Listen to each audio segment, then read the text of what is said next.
Hello everyone, I welcome you all to conquer UPSC prelims test 2020 की series में ये हमारा 19th लेक्चर है जहां पे हम एनवायरनमेंट से रिलेटेड कुछ करंट अफेयर डिस्कस करेंगे। आज की डिस्कशन का बेस बनाते हैं ग्रीन बॉन्ड्स को। बॉन्ड्स क्या होते हैं? बॉन्ड्स यानी डेट इंस्ट्रूमेंट्स ना। ये डेट इंस्ट्रूमेंट्स क्या होते हैं? यानी कर्जे लेने वाला कुछ बॉन्ड, कुछ पेपर। बॉन्ड से क्या होता है, अगर मैं किसी से लोन लेता हूं तो उसे बॉन्ड दे देता हूं और उस बॉन्ड पर सारी डिटेल्स, सारी इंफॉर्मेशन होती है। जैसा कि कितना लोन लेना चाह रहा हूं मैं, कि कितने टाइम के लिए मैंने ये लोन लिया है और कितने इंटरेस्ट मुझे चुकाना होगा ये बॉन्ड के साथ। That's a bond.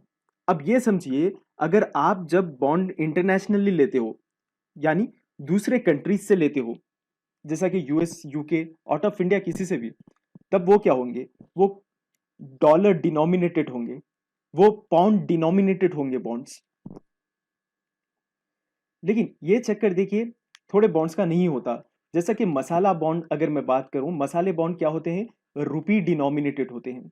Rupee denominated होते हैं। सर, ये रुपी डिनोमिनेटेड और डॉलर डिनोमिनेटेड में डिफरेंस क्या है? मैं समझाता हूं आपको। Now in order to understand that, let us say हमें कुछ लोन चाहिए इंटरनेशनल मार्केट में। हमें हमने अपील की है लोन के लिए और हमें लोन चाहिए। कितने का लोन चाहिए? Say for example, $1 is equal to ₹50। ये एक्सचेंज रेट वैल्यू है, ₹50 का $1। और मुझे कितना चाहिए? ₹500 चाहिए। तो यानी कितने डॉलर्स की नीड है मुझे? $10। $10, right? It means if I take a loan of $10, that means मुझे कितने रुपए की नीड है? ₹500 की। अब जब पैसे चुकाना है, चुकाने का टाइम आता है, कुछ प्रॉब्लम हो जाती है। ये प्रॉब्लम रुपीस की वैल्यू डिप्रिशिएट होने की वजह से होगी। जैसे मतलब, अगर डॉलर वन ऐसा हो जा रहा है कि ₹100, तब क्या होगा? तब मुझे कितने डॉलर्स चुकाना होगा? मैंने तो लिया है $10, अब मुझे $10 ही चुकाना होगा। लेकिन इसके हिसाब से क्या हो रहा है, मैं 1000 रुपये, 1000 रुपीज चुका रहा हूं, राइट? ये क्या है? ये एकदम मैं डबल, 2 गुना ज्यादा चुका रहा हूं, क्योंकि रुपी की वैल्यू गिर गई है, डिप्रिशिएट हो गई है। तो मुझ पर एक्सचेंज रेट का रिस्क पड़ता है। लेकिन रुपीस डिनोमिनेटेड बॉन्ड्स में क्या होता है, ये रिस्क नहीं होगा, क्योंकि ये रिस्क सारा इंटरनेशनल मार्केट्स वाले ले लेते हैं। ये करते क्या है, ये डॉलर्स को रुपी में कन्वर्ट करके लोन देते हैं। फिर आपको जो चुकाना होता है वो रुपीस ही चुकाना होता है। तो एक्सचेंज रिस्क रेट से आप बच जाते हो। तो अभी आपने समझा कि किस तरह से बॉन्ड एक्सचेंज रेट होते हैं, किस तरह से बॉन्ड इंटरनेशनल मार्केट से लेते हैं। जो मसाला बॉन्ड हमारे पास था, मसाले बॉन्ड का कॉन्सेप्ट यही है कि रुपीस डिनोमिनेटेड होंगे। लेकिन अब जो हम जान रहे हैं क्लास में, वो जान रहे हैं ग्रीन बॉन्ड्स के बारे में। ग्रीन बॉन्ड्स क्या है? Green bonds state bank of India ने लिस्ट किया है ग्रीन बॉन्ड्स को। इसकी वैल्यू दी गई है $100 million on India's INX global security market platform, GSM जिसको कहते हैं हम। ग्रीन बॉन्ड इशू किया गया है स्टेट बैंक ऑफ इंडिया के द्वारा। इसको लिस्ट किया जाएगा India's INX global security market platform.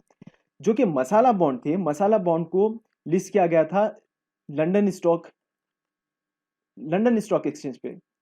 और जो पहला बैंक था वो यस बैंक था। ओके, हम बात कर रहे हैं ग्रीन बॉन्ड की। मैं इसलिए कंपैरिजन में बता रहा हूं क्योंकि ग्रीन बॉन्ड भी हमारे लिए इंपॉर्टेंट है, मसाला बॉन्ड भी हमारे लिए इंपॉर्टेंट है। एक ही डिस्कशन में दो भी कवर करने की कोशिश कर रहा हूं मैं ना। लेकिन जो ग्रीन बॉन्ड है वो डॉलर डिनोमिनेटेड है, मसाला बॉन्ड जो है रुपी डिनोमिनेटेड है। दोनों में डिफरेंस ये है। तो क्या ये खाली state bank of India he issue कर सकता है? नहीं, देखिए, ये डेट इंस्ट्रूमेंट्स जो ग्रीन बॉन्ड है वो कोई भी इशू कर सकते हैं। जैसा कि फाइनेंशियल, यहाँ पे बैंक्स आ जाते हैं। नॉन फाइनेंशियल, जैसा कि म्यूचुअल फंड, सेबी वगैरह जो हो गया, वो नॉन फाइनेंशियल बैंकिंग इंस्टीट्यूट है और पब्लिक एंटिटीज भी कहते हैं इसको। ये लोग इशू कर सकते हैं ग्रीन बॉन्ड्स। लेकिन शर्त ये है, ये लोग ग्रीन प्रोजेक्ट्स के लिए यूज करें। ग्रीन प्रोजेक्ट्स यानी एनर्जी के लिए। यहाँ पे दिया गया है रिन्यूएबल एनर्जी, सस्टेनेबल एनर्जी। कौन सी आती है? Wind, solar energy, wind energy, ये सब आती है। रिसाइकलिंग के लिए, एनवायरमेंट से रिलेटेड जो भी प्रोजेक्ट के लिए आप काम कर रहे हो, तब आपको ग्रीन बॉन्ड्स इशू किए जाएंगे। And as per official green bonds requirement for Indian issuers, इसको पब्लिश किया गया था 2016 में। किसके द्वारा? सेबी के द्वारा। सेबी का फुल फॉर्म क्या है? Security and exchange board of India. और debt security shall be considered as green और ग्रीन डेट सिक्योरिटीज। जो भी एनवायरमेंट से रिलेटेड सिक्योरिटीज लेंगे जाएंगे, लोन्स लिए जाएंगे, उनको बोलेंगे ग्रीन डेट सिक्योरिटीज या ग्रीन लोन्स। और जो भी फंड रेज किया जाएगा ये बॉन्ड्स के द्वारा, वो फॉलोइंग कैटेगरीज में यूज करना है। पहला हो गया रिन्यूएबल एंड सस्टेनेबल एनर्जी। दूसरा है क्लीन ट्रांसपोर्टेशन के लिए, मास ट्रांसपोर्टेशन के लिए, जैसा कि clean transportation in the sense कि हम इलेक्ट्रिक व्हीकल यूज कर रहे हैं, वो हो गया। तीसरा sustainable water management. Fourth climate change adaptation, climate change को रुकाने के लिए ये प्रोसेस को जो इंटेंसिफाइड हो गई है ये प्रोसेस क्लाइमेट चेंज वाली, उसको किस तरह से मिटिगेट कर सकें, किस तरह से रिड्यूस कर सकें, उसके लिए। एनर्जी एफिशिएंसी के लिए, जैसा कि ग्रीन बिल्डिंग, सोलार पैनल्स का कंस्ट्रक्शन करना, अपने बिल्डिंग्स पर, अपने फील्ड्स पर सोलार पैनल्स को कॉन्स्टिट्यूट करना, ये सारी चीज़ें एनर्जी एफिशिएंसी में आते हैं। सस्टेनेबल वेस्ट मैनेजमेंट, जैसा कि मैंने बताया था, रिसाइकलिंग करना, वेस्ट जो है उसको एनर्जी में कन्वर्ट करवाना। सस्टेनेबल लैंड यूज, लैंड जो है फॉरेस्ट्री की, एग्रीकल्चर की, उसको डिफॉरेस्ट नहीं करना, एफॉरेस्टेशन की तरफ लेकर जाना है। ठीक है। Biodiversity conservation green bond scenario in India, ये सारी चीजें कहां पे आती है? ये सारी चीजें ग्रीन बैंड सिनेरियो है इंडिया के लिए।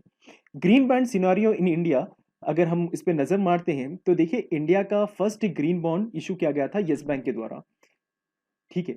मसाला बॉन्ड भी और ग्रीन बॉन्ड भी, दोनों भी यस बैंक के द्वारा किए गए थे इशू। 2015 में ग्रीन बॉन्ड इशू करता है यस बैंक। और एक बात बता दूं यस बैंक के बारे में, यस बैंक जो है वो प्राइवेट बैंक है, आजकल सुर्खियों में है ये बैंक। इन 2016 India became second country after China, मतलब चाइना पहली कंट्री है और 2016 में इंडिया सेकेंड कंट्री बना था कि नेशनल लेवल पर गाइडलाइंस जारी कर सकें ग्रीन बॉन्ड्स के लिए, जो कि इशू की जाएगी सेबी के द्वारा।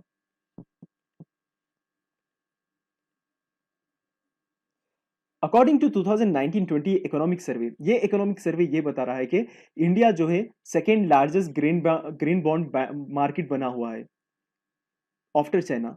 इंडिया जो इशू किया है वो अमाउंट है $10.2 billion of green bonds in the first half of 2019। First half of 2019 यानी ये जून जुलाई के महीने तक, जनवरी से लेकर जून जुलाई फर्स्ट हाफ बोलते हैं, सेकेंड हाफ मतलब जुलाई से लेकर दिसंबर तक। India first listed green bond of India INX issued by India Indian railway finance corporation. ठीक है। इंडिया का जो पहला ग्रीन बॉन्ड जो था इंडियन आईएनएक्स पे, वो इशू किया गया था इंडिया रेलवे फाइनेंस के द्वारा, रेलवे फाइनेंस कॉर्पोरेशन के द्वारा।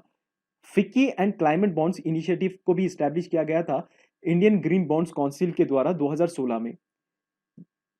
ये इसको रिप्रेजेंटेशन मिला था बैंकिंग के द्वारा, फाइनेंस के द्वारा, insurance, public and private sectors के द्वारा।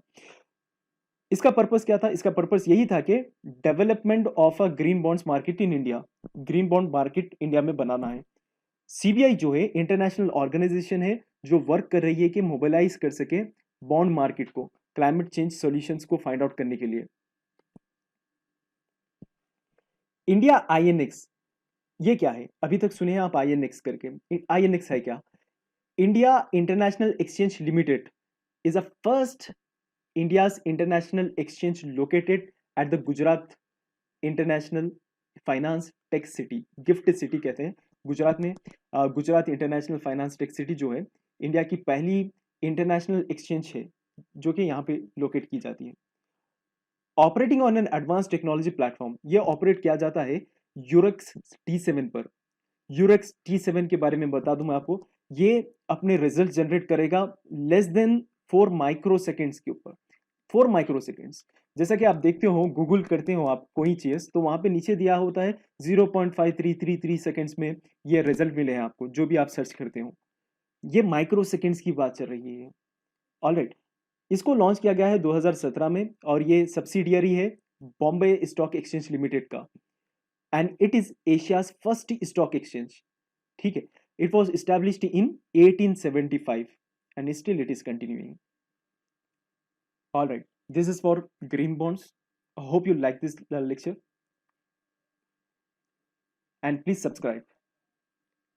Thank you.